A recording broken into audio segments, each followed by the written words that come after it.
Welcome back, guys. Cody here with Don in the Out of Bounds Sports Podcast. Today we'll be doing a little recap of a couple pay-per-views we had this weekend. Pay-per-view and a PLE we had this weekend. Premium live event. WWE was hosting King and Queen of the Ring, as well as AEW had all Double or Nothing. Not All or Nothing. Double or Nothing. So without further ado, let's get into it.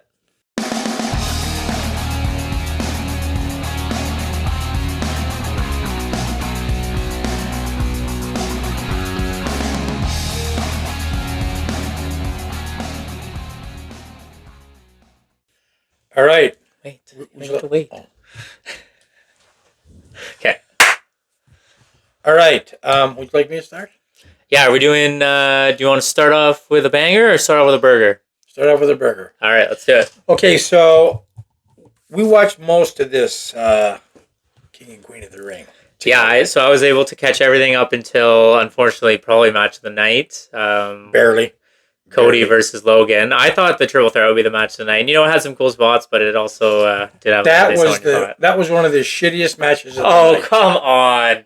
You just have a hate on for Sami Zayn and Chad Gable. Okay, hold on a Bronson second. Reed. When Bronson Reed has got the one guy on his shoulders, the other guy's on the turnbuckle and jumps on. Okay? Also, when he was doing the German suplex. How about the strength of Chad Gable to be able to lift and throw not only Bronson Reed, but Sami Zayn as well. And that's impressive. I gotta love Chad Gable. And it's so much easier when someone jumps on.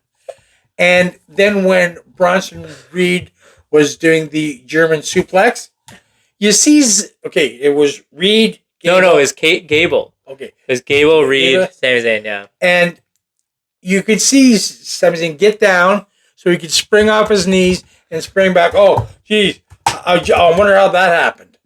I don't know. That match was terrible. That was absolutely the worst match of the night. No doubt about it. But the whole card stunk. Like the whole card. Like, what are they doing to these Arabian people? That they keep giving them these garbage cards. Well, we started off the night with Liv Morgan and Becky Lynch. Like, they have to understand, these people supply our oil. Yeah, I don't want to mess with that. So Liv Morgan defeated Becky Lynch for the Women's World Championship match, pretty much as expected. I don't think anyone saw Becky Lynch winning.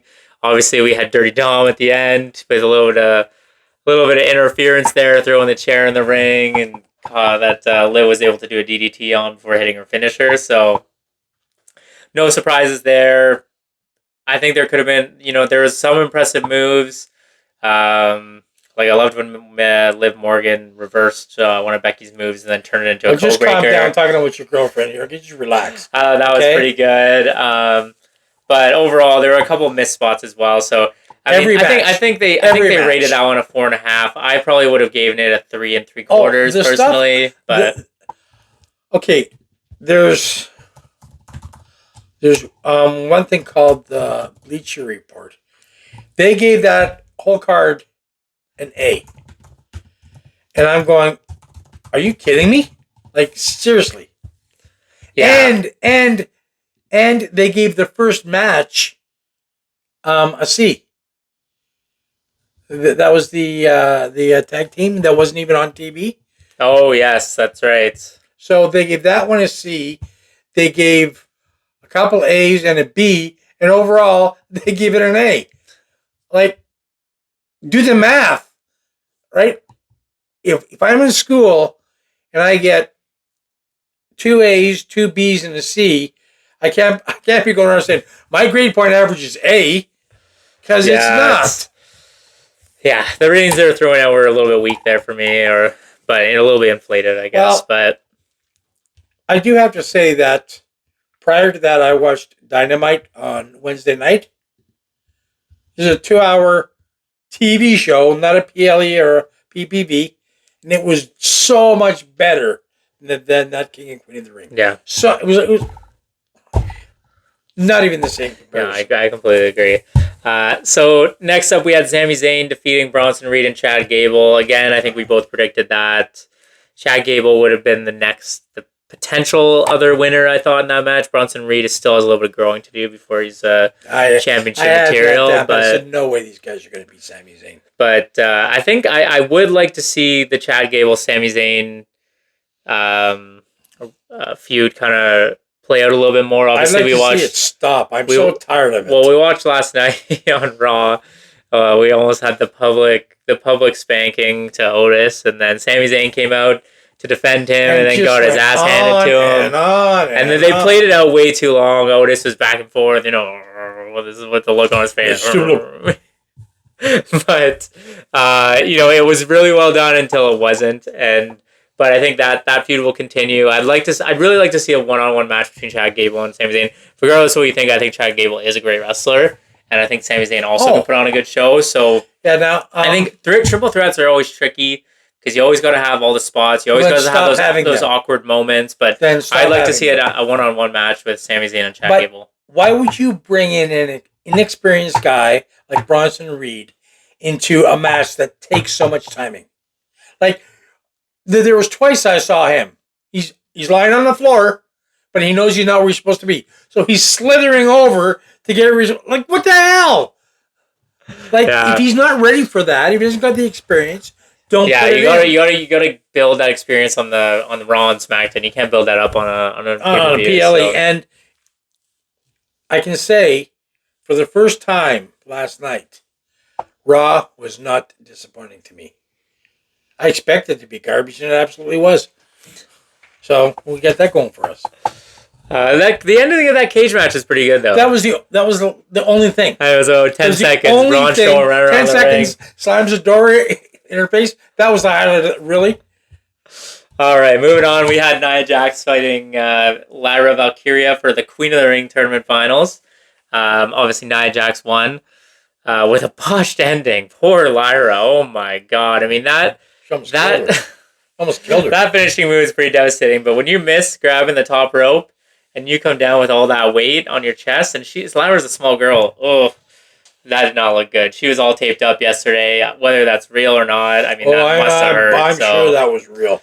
Because that chick came down on her like sack of wet just boom. Right? And they keep pushing it. Like, so I think I was reading or I was talking to you, but Triple H is impressed with Nia Jax since her return. Like, and they're pushing her. And so she's got her championship match at SummerSlam now. And I mean, I don't just watching her. She's a slug in the ring. Her moves aren't great. She misses moves. It's just well, and the thing is, the same people who gave the card an A were the same people saying before that she's on the way out again. She was out before because she wasn't any good. Then she got brought back, and it was the same old, and she's on her way back out again. But apparently that's wrong because Triple H just loves this chick. Yeah, and they keep pushing her, and so she's what? She's on SmackDown? So she's going to end up fighting Bayley. Bayley. Stop calling her Bayley. Your brother calls her Bayley. Her name is Bayley. That's in my head. It's Bayley. It's Bayley. So she'll fight Bayley at SummerSlam. Lyra, I mean, I don't think this was a loss for her. I think this match will just elevate her character, and and the experience as well as, she performed well in that match. So they're just going to keep pushing her as well. But see, not only that, the fact is after she was hurt, and she was hurt. She was. Then she comes back and fights on Raw. Yeah. Right? All taped up and she wins. Yeah. So, all right. So a little bit of controversial finish in the next match. Gunther beat Randy Orton in a roll-up, which Orton's shoulders weren't on the mat. Not even one bit. One was. The other one was. It's like completely rolled up. And I mean, such a disappointing finish. I don't know if it was planned or not. If it was, why would they plan that? It just takes the credibility from Gunther. I think it was a colossal mistake, and now they're trying to backtrack and say, well, maybe we'll have a rematch. Maybe we'll do that. You know what? At that point, they should have said, nope, start it over again. But Orton was so banged up, he wouldn't be able to fight a match. His knee genuinely looked hurt. Even Triple H was like, Orton's not ready to fight right now, but when he's back, they will have a rematch. Gunter will have a rematch. And you were saying he did have a coronation last night. Yeah, I saw him in the ring yesterday, holding his little hat, his little crown, and Do you know what a coronation is? They handed him the crown. What do you mean? That's the coronation. No, he came in with the crown. Okay, a coronation you're going to see on Friday where they're going to have a big throne for Nia Jax and she's going to sit down on it and someone's going to put the crown on her head. That's a coronation. I don't know. We'll see. But you want to bet? So interesting though. Who came out and interfered? Like Damian Priest came and interfered in that promo there. Did you see that? He came out, and then afterwards it was Drew McIntyre, and then afterwards it was Braun Strowman. Yeah, so the four on the top of Raw is looking a little bit interesting. I would like to see. I think they got to get Strowman out of there. He looks ragged right now. He was out for a while, and something wrong with him. Something wrong. He's so much potential, and they just don't know how to push him. So even watching him last night. He's not the same guy he was 2 years ago. Yeah. Just not even close. So, Gunther winning controversial fashion. Yeah, and I have to say, I'm a big fan of him. I don't want to see him go out being remembered like that. Yeah. And you know what I just realized, kind of off topic here, but I was thinking, like, Backlash is in France. This pay-per-view is in Saudi. The next one's going to be in Scotland. Like, do they even do pay-per-views on USA soil anymore? And the one in August is in Germany. Berlin. So, I mean, SummerSlam, I guess, is in Cleveland. So Cleveland fans will be happy, but... Which, some people could say that's almost foreign, too. Have you ever been in Cleveland? I've never been. I might go this year. I might try to watch a football game. You know what? Go to Brown Stadium. I can tell you guys right now what the best thing about Cleveland is. The road out. Okay. All right, Don. I missed this last match, so tell us a little bit about Cody Rhodes and Logan Paul. Obviously, this was you knew Cody was going to win. Logan didn't have his championship on the line, but like, how did it play out? Well, it was kind of back and forth. Once Cody got the upper hand, then one of Logan Paul's sidekicks handed him the brass knucks, and as Cody comes flying across, going over the stairs, he punches him in the stomach. Then the highlight for that match was then he puts him on the announcer's table. Not the English one, the Saudi one.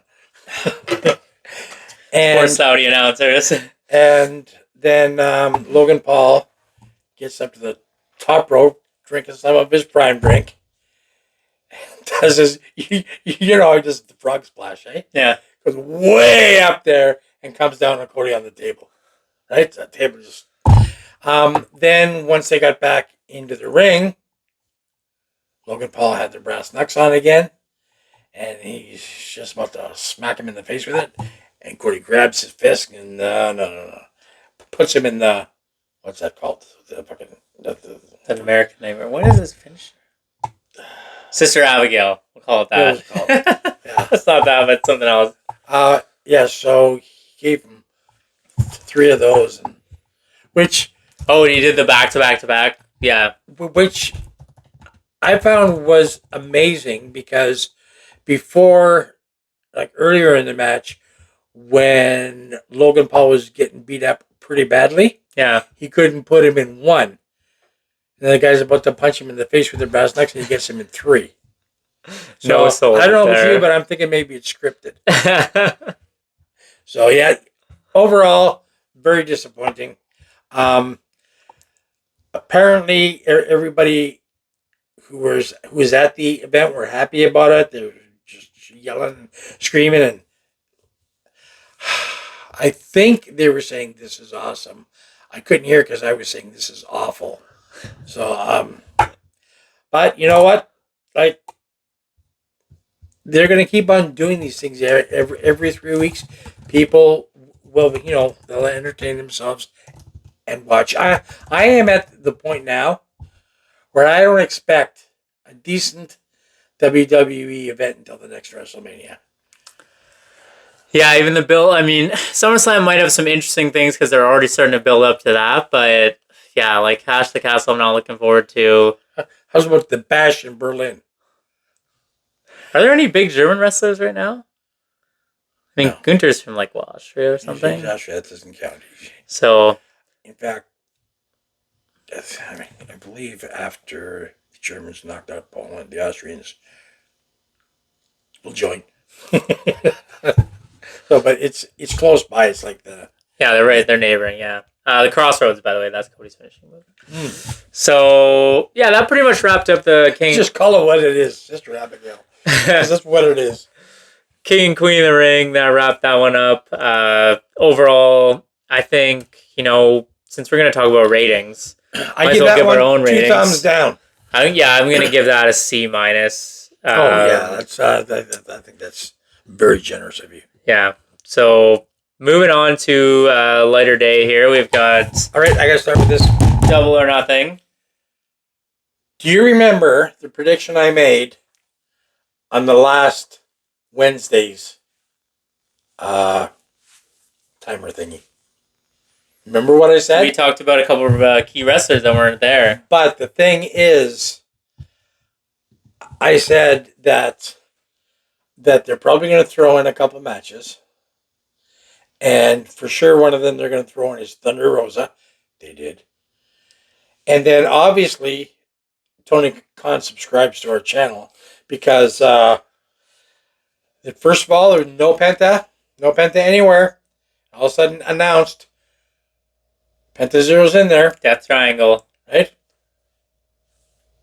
And the thing is that not only was he announced, but he got put into a championship match.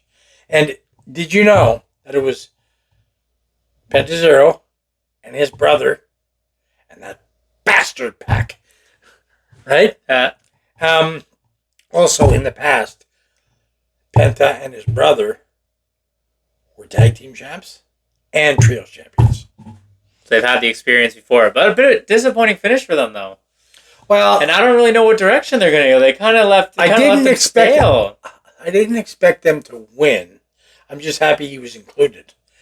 Now we just have to get Anna Jay in there, and it should be Christmas for me. Yeah, I would love to see a match. Anna Jay, Thunder Rosa.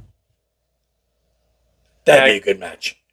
The women's card is filling up. I actually saw something about Tony Khan wanting to add more championships to the pay-per-views. And this is add some women's tag titles and stuff like that. Now I'm getting worked up here because these people who are giving King of the Ring or King and Queen of the Ring an A have been saying for months AEW's women division is garbage. I'm going, are you watching this thing? Yeah, we had possibly one of the best women's matches of the AEW's history with Mercedes Moné and Willow Nightingale. And Serena Deeb and Toni Storm was also a fantastic match. How often do you see a woman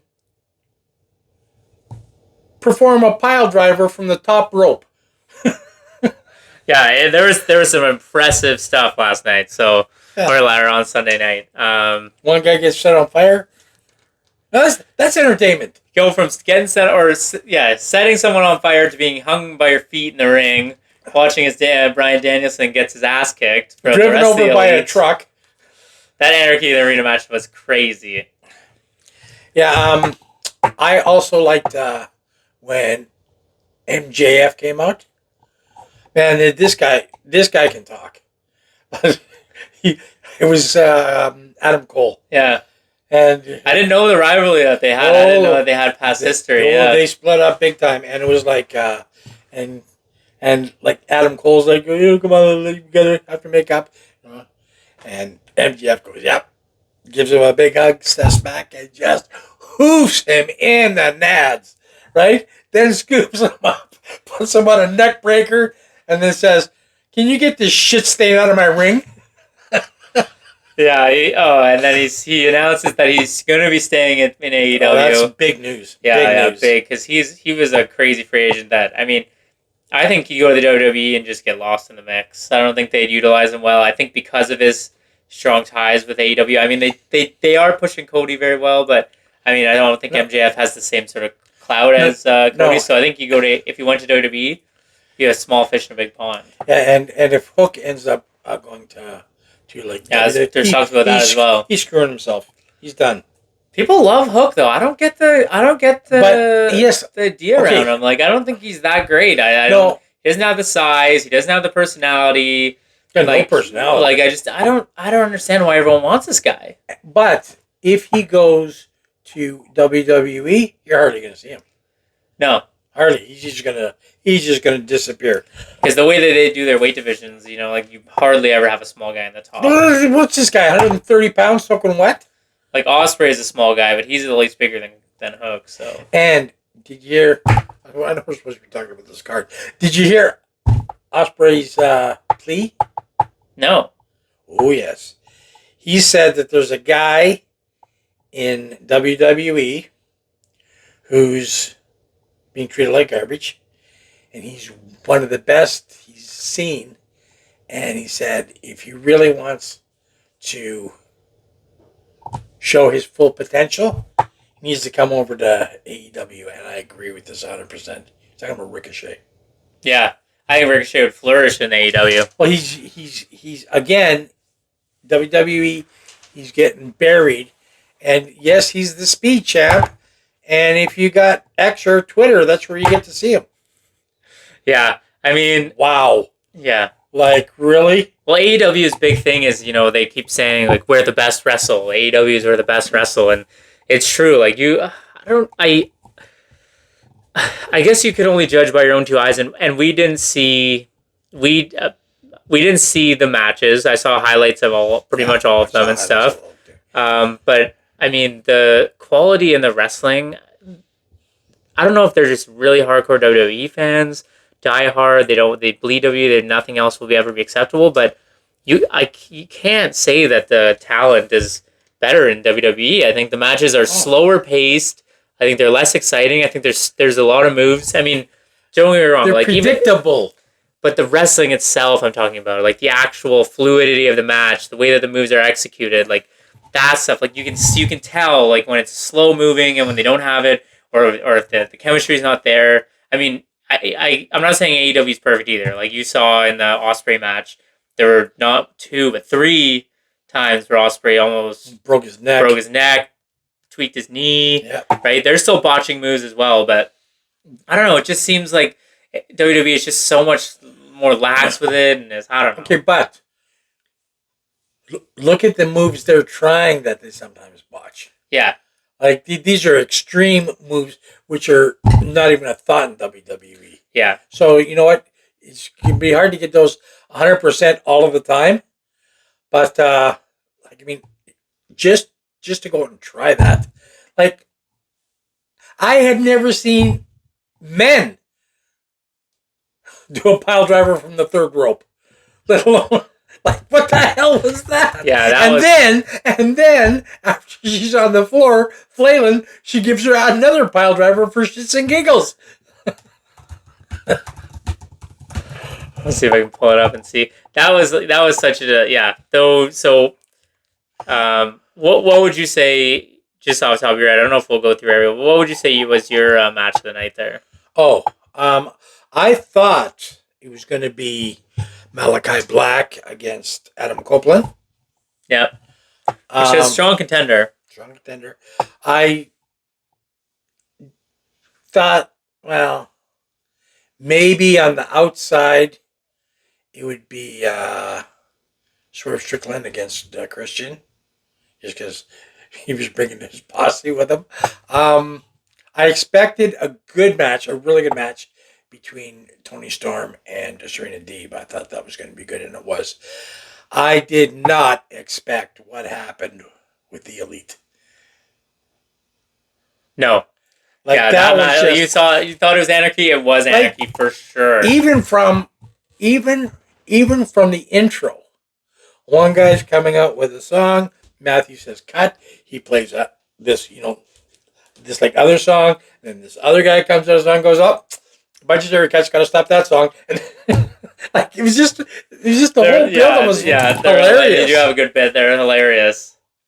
And if you guys don't know, released on Monday in the States. Unfortunately, not up here yet, but they will get here. The Young Bucks got their own Reebok pumps now. Oh yeah, you were telling me about that. Look at them. I don't know any WWE stars that have any Reebok pump.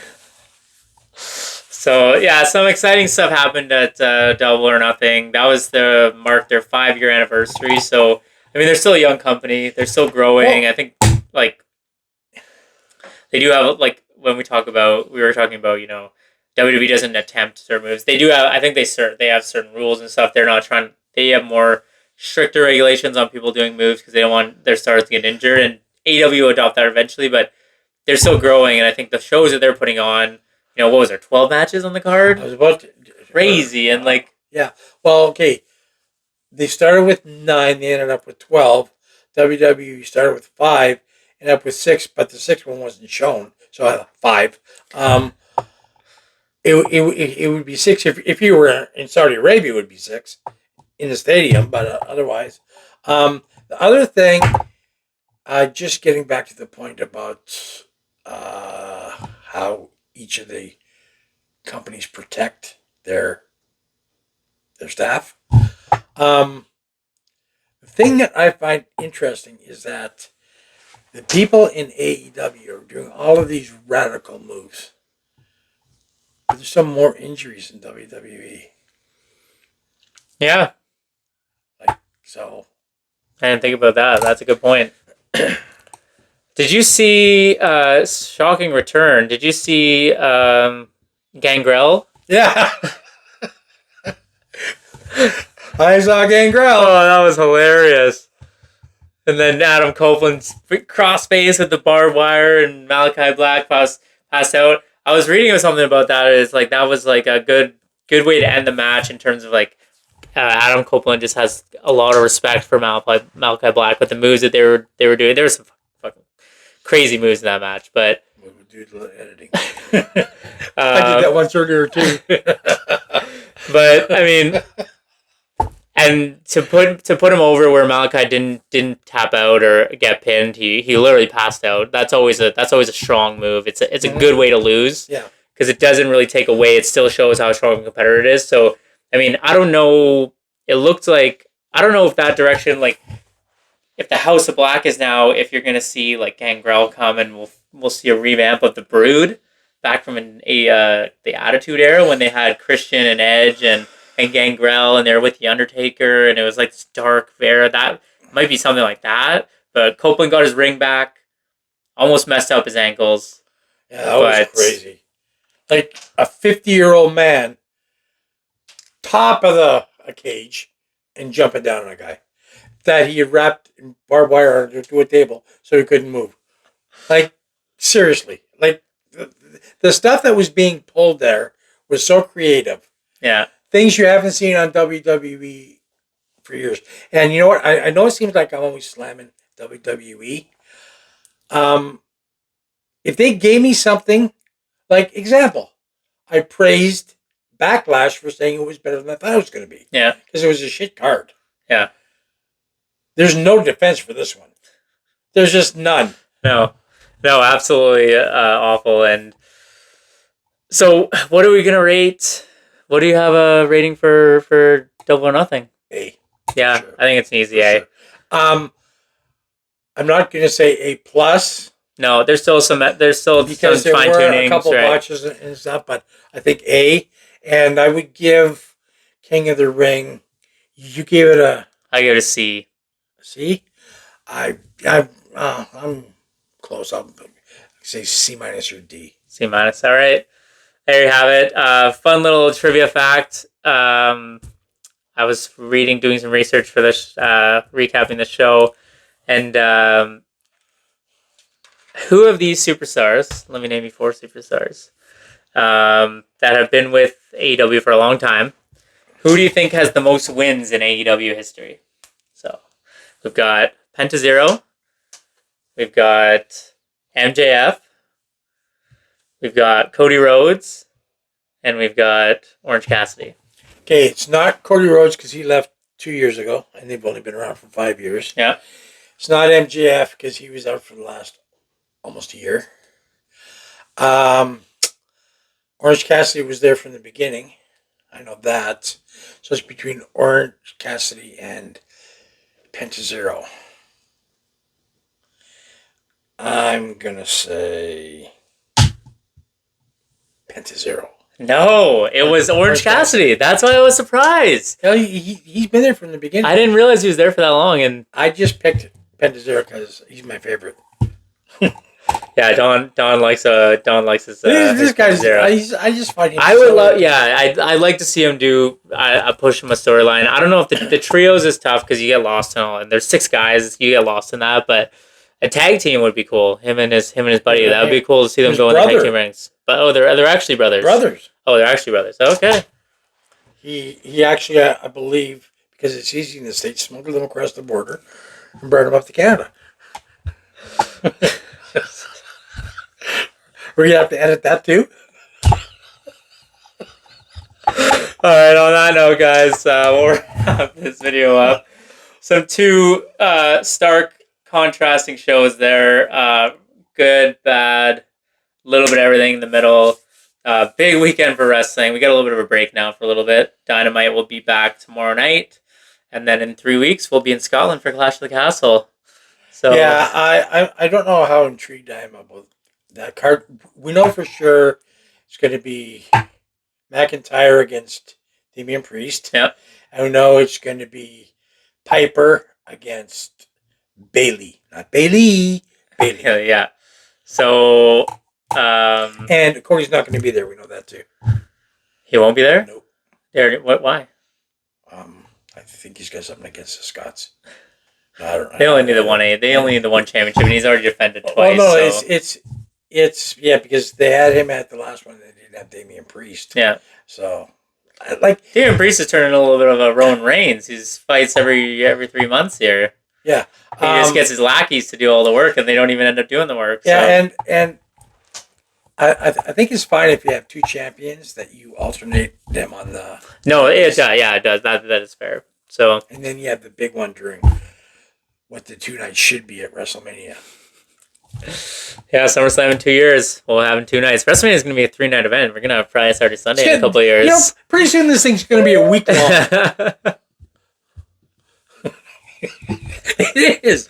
I know. I don't even know what kind of stuff they're going to throw on there, but yeah, we'll have the Hall of Fame on one night. They'll turn that into something. I mean, and then they'll have Then we're going to have Raw, SmackDown, NXT. Let's put it all together. You know, okay, let's charge $1,500 a ticket per night, but this is all $60 a night. This is all build up for the big match. Yeah, it's ridiculous. Shame on you guys. TKO, shame on you. Grabbing money. All right, guys. Thanks again for joining us on this recap here. We'll be coming at you. CFL season starts next week, so we'll be doing a little special video on that, talking about the upcoming season. Don and I are going to be doing a fun little pool that we'll let you guys into. And, otherwise, have a great weekend, and we'll see you next time. Take care. See ya.